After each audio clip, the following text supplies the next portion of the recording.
Mark 5ஆம் அதிகாரம். பின்பு அவர்கள் கடலுக்கு அக்கறையில் உள்ள கதரேனருடைய நாட்டில் வந்தார்கள். அவர் படவிலிருந்து இறங்கின உடனே அசுத்த ஆவி உள்ள ஒரு மனுஷன் பிரேத கல்லறைகளிலிருந்து அவருக்கு எதிராக வந்தான். அவனுடைய குடியிருப்பு கல்லறைகளிலே இருந்தது. அவனை சங்கிலிகளினாலும் கட்ட ஒருவனாலும் கூடாதிருந்தது. அவன் அநேக தரம் விலங்குகளினாலும் சங்கிலிகளினாலும் கட்டப்பட்டிருந்தும் சங்கிலிகளை முறித்து விலங்குகளை தகர்த்து போடுவான். அவனை அடக்க ஒருவனாலும் கூடாதிருந்தது. அவன் எப்பொழுதும் இரவும் பகலும் மலைகளிலும் கல்லறைகளிலும் இருந்து கூக்குரலிட்டு கல்லுகளினாலே தன்னை காயப்படுத்தி கொண்டிருந்தான். அவன் இயேசுவை தூரத்திலே கண்டபோது ஓடி வந்து அவரை பணிந்து கொண்டு, இயேசுவே, உன்னதமான தேவனுடைய குமாரனே, எனக்கும் உமக்கும் என்ன? என்னை வேதனைப்படுத்தாதபடிக்கு தேவன் பேரில் உமக்கு ஆணை என்று மிகுந்த சத்தமிட்டு சொன்னான். ஏனெனில் அவர் அவனை நோக்கி, அசுத்த ஆவியே, இந்த மனுஷனை விட்டு புறப்பட்டு போ என்று சொல்லி இருந்தார். அப்பொழுது அவர் அவனை நோக்கி, உன் பேர் என்னவென்று கேட்டார். அதற்கு அவன், நாங்கள் அநேகராய் இருக்கிறபடியால் என் பேர் லேகியோன் என்று சொல்லி தங்களை அந்த திசையிலிருந்து துரத்தி விடாதபடிக்கு அவரை மிகவும் வேண்டிக் கொண்டான். அப்பொழுது அவ்விடத்தில் மலை அருகே அநேக பன்றிகள் கூட்டமாக மேய்ந்து கொண்டிருந்தது.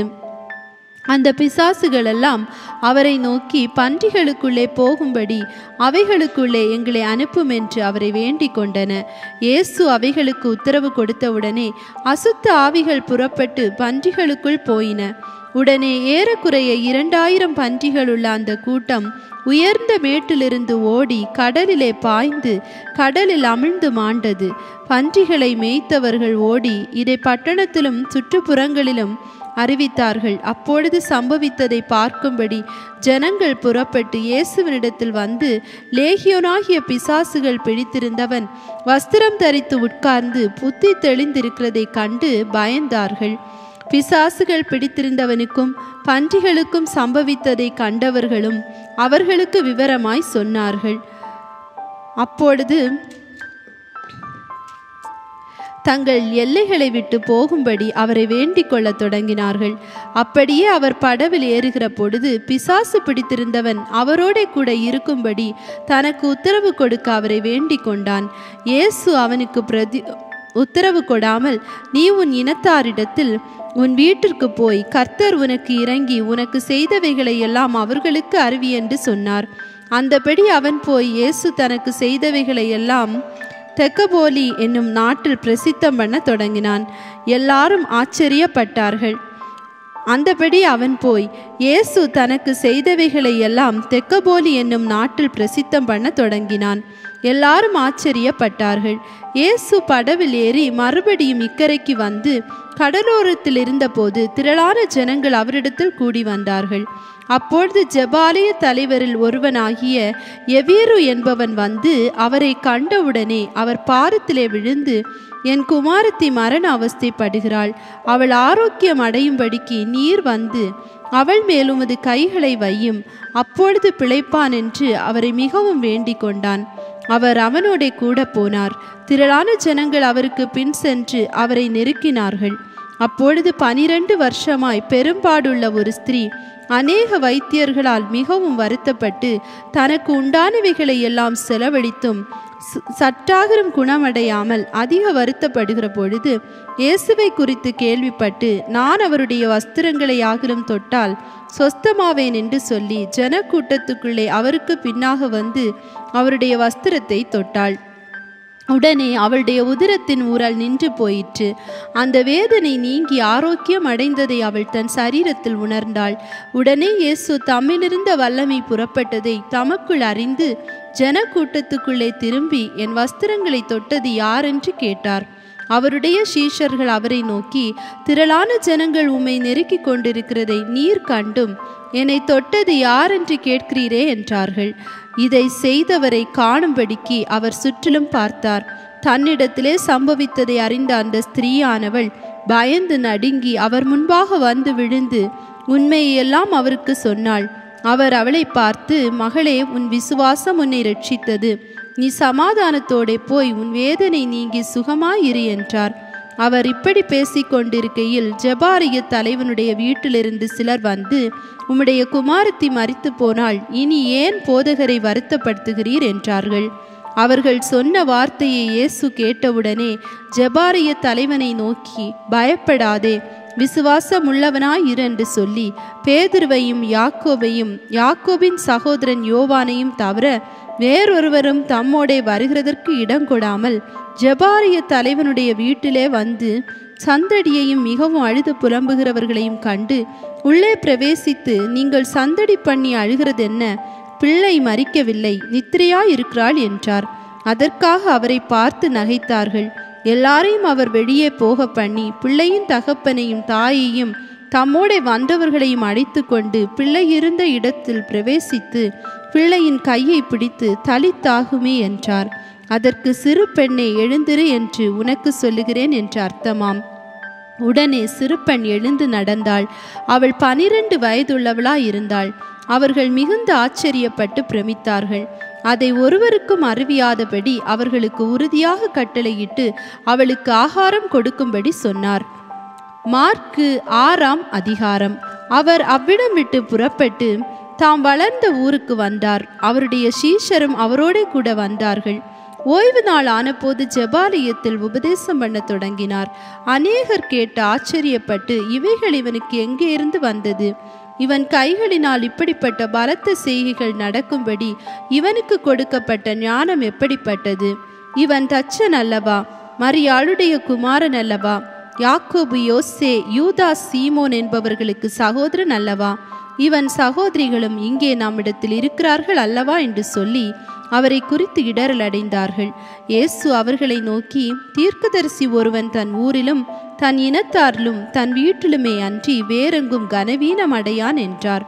அங்கே அவர் சில நோயாளிகள் மேல் கைகளை வைத்து அவர்களை குணமாக்கினதே அன்றி வேறொரு அற்புதமும் செய்யக்கூடாமல் அவர்களுடைய அவிசுவாசத்தை குறித்து ஆச்சரியப்பட்டு கிராமங்களிலே சுற்றி திரிந்து உபதேசம் பண்ணினார். அவர் 12 அழைத்து அசுத்த ஆவிகளை துரத்த அவர்களுக்கு அதிகாரம் கொடுத்து, வழிக்கு பையையாகலும் அப்பத்தையாகலும் கச்சையில் காசையாகலும் எடுத்துக்கொண்டு போகாமல் ஒரு தடியை மாத்திரம் எடுத்துக்கொண்டு போகவும், பாதரட்சைகளை போட்டு கொண்டு போகவும், 2 அங்கிகளை தரியாதிருக்கவும் கட்டளையிட்டார். பின்பு அவர்களை நோக்கி, நீங்கள் எங்கேயாகலும் ஒரு வீட்டில் பிரவேசித்தால் அவ்விடத்தை விட்டு புறப்படுகிற வரைக்கும் அங்கே தானே தங்கியிருங்கள். எவர்களாகிலும் உங்களை ஏற்றுக்கொள்ளாமலும் உங்கள் வசனங்களை கேளாமலும் இருந்தால் நீங்கள் அவ்விடம் விட்டு புறப்படும் போது அவர்களுக்கு சாட்சியாக உங்கள் கால்களின் கீழே படிந்த தூசியை உதறி போடுங்கள். நியாயத்தீர்ப்பு நாளிலே அந்த பட்டணத்திற்கு நேரிடுவதை பார்க்கலும் சோதோம் கொமாரா பட்டணத்திற்கு நேரிடுவது இலகுவாய் இருக்கும் என்று மெய்யாகவே உங்களுக்கு சொல்லுகிறேன் என்று சொல்லி அவர்களை 2 பேராக அனுப்பினார். அவர்கள் புறப்பட்டு போய் மனம் திரும்புங்கள் என்று பிரசங்கித்து அநேகம் பிசாசுகளை துரத்தி அநேக நோயாளிகளை எண்ணெய் பூசி சொஸ்தமாக்கினார்கள். அவருடைய பேர் பிரசித்தமானபடியினால் ஏரோது ராஜா அவரை குறித்து கேள்விப்பட்டு, யோவான் ஸ்நானான் மரித்தோரிலிருந்து எழுந்தான், ஆகையால் அவனிடத்தில் இந்த பலத்த செய்கைகள் விளங்குகிறது என்றான். சிலர் அவர் எலியா என்றார்கள். வேறு சிலர் அவர் ஒரு தீர்க்கதரிசி அல்லது தீர்க்கதரிசிகளில் ஒருவனை போல் இருக்கிறார் என்று சொன்னார்கள். ஏரோது அதை கேட்ட பொழுது, அவன் தான் சிரசேதம் பண்ணின யோவான் தான், அவன் மரித்தோர்ந்து எழுந்தான் என்றான். ஏரோது தன் சகோதரனாகிய பிலிப்புவின் மனைவி ஏரோதியாளை தனக்கு மனைவியாக்கி கொண்ட போது யோவான் ஏரோதை நோக்கி, நீர் உம்முடைய சகோதரன் மனைவியை வைத்துக் கொள்வது நியாயமல்லவென்று சொன்னது நிமித்தம் ஏரோது சேவகரை அனுப்பி யோவானை பிடித்து கட்டி காவலில் வைத்திருந்தான். ஏரோதியாளும் அவனுக்கு சதி நினைத்து அவனை கொன்று போட மனதாய் இருந்தாள். ஆகிலும் அவளால் கூடாமற் போயிற்று. அதேனென்றால் யோவான் நீதியும் பரிசுத்தம் உள்ளவன் என்று ஏரோது அறிந்து அவனுக்கு பயந்து அவனை பாதுகாத்து அவன் யோசனையின்படி அநேக காரியங்களை செய்து விருப்பத்தோடே அவன் சொல்லை கேட்டு வந்தான். பின்பு சமயம் வாய்த்தது. எப்படி என்றால், ஏரோது தன் ஜென்ம நாள் தன்னுடைய பிரபுக்களுக்கும் சேனாதிபதிகளுக்கும் கலிலேயா நாட்டின் பிரதான மனுஷருக்கும் ஒரு விருந்து பண்ணின போது ஏரோதியாளின் குமாரத்தி சபை நடுவே வந்து நடனம் பண்ணி ஏரோதுவையும் அவனோட கூட பந்தி இருந்தவர்களையும் சந்தோஷப்படுத்தினாள். அப்பொழுது ராஜா சிறுபெண்ணை நோக்கி, உனக்கு வேண்டியதை என்னிடத்தில் கேள், அதை உனக்கு தருவேன் என்று சொன்னதுமல்லாமல், நீ என்னிடத்தில் எதை கேட்டாலும் அது என் ராஜ்யத்தில் பாதியானாலும் அதை உனக்கு தருவேன் என்று அவளுக்கு ஆணையும் இட்டான். அப்பொழுது அவள் வெளியே போய், நான் என்ன கேட்க வேண்டும் என்று தன் தாயினிடத்தில் கேட்டாள். அதற்கு அவள், யோவான் ஸ்நானனுடைய தலையை கேள் என்றாள். உடனே அவள் ராஜாவினிடத்தில் சீக்கிரமாய் வந்து, நீர் இப்பொழுதே ஒரு தாளத்தில் யோவான் ஸ்நானனுடைய தலையை எனக்கு தர வேண்டும் என்று கேட்டாள். அப்பொழுது ராஜா மிகுந்த துக்கம் அடைந்தான். ஆகிலும் ஆணையின் நிமித்தமும் கூட பந்தி இருந்தவர்களின் நிமித்தமும் அவளுக்கு அதை மறுக்க மனதில்லாமல் உடனே அவனுடைய தலையை கொண்டு வரும்படி சேவகனுக்கு கட்டளையிட்டு அனுப்பினான். அந்தபடி அவன் போய் காவற்கூடத்திலே அவனை சிரசேதம் பண்ணி அவன் தலையை ஒரு தாளத்திலே கொண்டு வந்து அதை அந்த சிறு பெண்ணுக்கு கொடுத்தான். அந்த சிறு பெண் அதை தன் தாயினிடத்தில் கொடுத்தாள். அவனுடைய சீஷர்கள் அதை கேள்விப்பட்டு வந்து அவன் உடலை எடுத்து ஒரு கல்லறையில் வைத்தார்கள். அப்பொழுது அப்போஸ்தலர் இயேசுவினிடத்தில் கூடி வந்து தாங்கள் செய்தவைகள் உபதேசித்தவைகள் யாவையும் அவருக்கு அறிவித்தார்கள். அவர் அவர்களை நோக்கி, வனாந்திரமான ஓரிடத்தில் தனித்து சற்றே இளைப்பாறும்படி போவோம் வாருங்கள் என்றார். ஏனெனில் வருகிறவர்களும் போகிறவர்களும் அநேகராய் இருந்தபடியினால் போஜனம் பண்ணுகிறதற்கும் அவர்களுக்கு சமயமில்லாதிருந்தது. அப்படியே அவர்கள் தனிமையாய் ஒரு படவில் ஏறி வனாந்திரமான ஓர் இடத்திற்கு போனார்கள். அவர்கள் புறப்பட்டு போகிறதை ஜனங்கள் கண்டார்கள். அவரை அறிந்த அநேகர் சகல பட்டணங்களிலும் இருந்து கால்நடையாய் அவ்விடத்திற்கு ஓடி அவர்களுக்கு முன்னே அங்கே சேர்ந்து அவரிடத்தில் கூடி வந்தார்கள்.